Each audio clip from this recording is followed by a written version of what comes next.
নমস্কার, কেমন আছেন সবাই? আশা করি আপনারা সবাই ভালো আছেন। আজকে নতুন একটা ব্লগ নিয়ে চলে এসেছি। আজ মদনেশ্বর শিব মন্দিরে গ্রামদেবতা পুজো। এই গ্রামদেবতা পুজো প্রত্যেক বছরই হয়। বহু বছর আগে এই কোটাসুর গ্রামে বৃষ্টি হচ্ছিল না। তখন এই গ্রামের এলাকাবাসীরা একটা সিদ্ধান্ত নেয় যে গ্রামদেবতা পুজো করা হোক। গ্রামদেবতা পুজো করে যদি মহাদেব তুষ্ট হয় বা সমস্ত দেবতা তুষ্ট হয়, তার ফলে যদি একটু বৃষ্টি হয়, সেই জন্য সেই বছর গ্রামদেবতা পুজো করা হয়েছিল। গ্রামদেবতা পুজো করার পর সেই বছর বৃষ্টি হয়। সেই বছর থেকে গ্রামদেবতা পুজো প্রচারিত হয়। এবার বলি গ্রামদেবতা পুজোটা কি।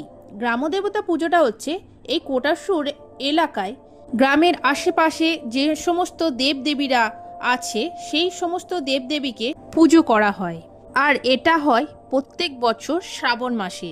গ্রামের সমস্ত বয়োজ্যেষ্ঠ যারা আছেন তারাই কিন্তু দিনটা ঠিক করেন। গ্রামদেবতা পুজোটা সমস্ত গ্রাম থেকে পুজো করে আসার পর এখানে চিড়ের প্রসাদ বা চিড়ের ভোগ সমস্ত গ্রামের ভক্তদেরকে বিতরণ করা হয়। এই চিড়ের ভোগ ভক্তরা যতক্ষণ গ্রহণ না করবে অন্য কিছু গ্রহণ করতে পারবে না। এটাই হচ্ছে গ্রামদেবতার নিয়ম। এই নিয়মটি সমস্ত ভক্তরা মেনে চলেন। এরপর হোমটা শেষ হয়ে যাওয়ার পর চিড়ের ভোগ বিতরণ করা হয়।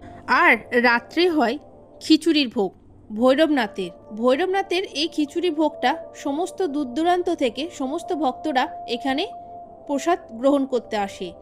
4 থেকে 5,000-এরও বেশি ভক্তরা এখানে প্রসাদ গ্রহণ করে। এই গ্রামদেবতা পুজো উপলক্ষে আমাদের কিন্তু ছোট্ট একটা মেলাও বসে। এই কোটাসুর শিব মন্দিরটি মৌরেশ্বর 2 নম্বর ব্লকের অন্তর্গত।